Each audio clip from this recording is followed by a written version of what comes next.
Hello hello, good morning. কেমন আছো সবাই? আশা করি সবাই খুব ভালো আছো। তো আজ আমি সকাল সকালই বেরিয়ে পড়েছিলাম একটু ধর্মতলা যাওয়ার জন্য, কারণ আমার বাড়ি থেকে একটা পার্সেল আসছিল বাসে। তো ওটাই রিসিভ করার ছিল। তো আমি র্যাপিডো বুক করে চলে যাই ধর্মতলা, তারপর চলে আসে আমার পার্সেল। তারপরে সোজা আমি চলে যাই আমার ক্লাসে। আসছিল আমাদের ওয়াটারপ্রুফ মেকআপের এক্সাম। তো আমি খুব ভালোভাবে ওয়াটারপ্রুফ মেকআপে পাস হয়ে গেছি, তারপরে খুব খুশি। তো তারপরে আমি আর দিদি চলে যাচ্ছিলাম বাড়িতে, দীঘাতে। বাস ছিল লেট, তাই দুজনে মিলে একটু ঢং মারছিলাম, দাঁড়িয়ে দাঁড়িয়ে ভিডিও করছিলাম। তারপর এটা হচ্ছে আমাদের বাস, আমরা টিকিট কেটে নিয়েছি, সিটও পেয়ে গেছি। তো তারপরে বাস ছাড়ার অপেক্ষা করছিলাম দাঁড়িয়ে দাঁড়িয়ে। তার মাঝে দিদি কিছু কিনে নিল, কেক, চিপস আর যা যা হয়, অনেকটা রাস্তা তো খেতে হবে কিছু। তো তারপরে বাস চলা শুরু হয়, আর দিদি চিপসের প্যাকেট খুলে বসে যায় যথারীতি। আমাকেও খাওয়াচ্ছিল অবশ্য একটু একটু, ঠিক আছে, একটু একটু খাওয়াচ্ছিল, বেশি না।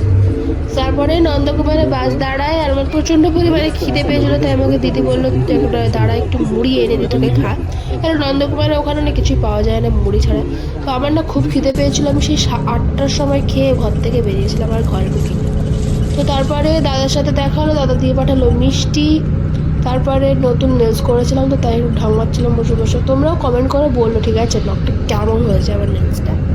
তো ক্রিসমাস, তাই যেহেতু রেড আর গ্রিনের উপর পড়েছি, আমার তো বেশ ভালোই লাগছিলো। এবার তোমরা বলো তোমাদের কেমন লাগছিল।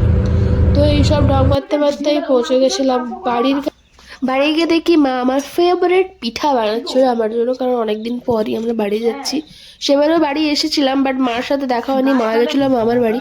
তো মা বানানোর পর তারপরে একটু পিঠা বানাচ্ছিল বাপি না খুব ভালো বানায় এসব, তো তাই বানাচ্ছিল আর কি। তো আমিও বসে বসে দেখছিলাম আর একটু গরম নিয়ে ভাব নিচ্ছিলাম। তারপরে সবাই আমরা খাওয়া দাওয়া নিয়ে বসে যাই একসাথে। আর শীতের দিন কুমড়ার পিঠা না হলে চলে বলো, খুবই পছন্দ। তো আমরা খাওয়া দাওয়া করি, দেখা হচ্ছে পরে, মিলিবাগে, টাটা।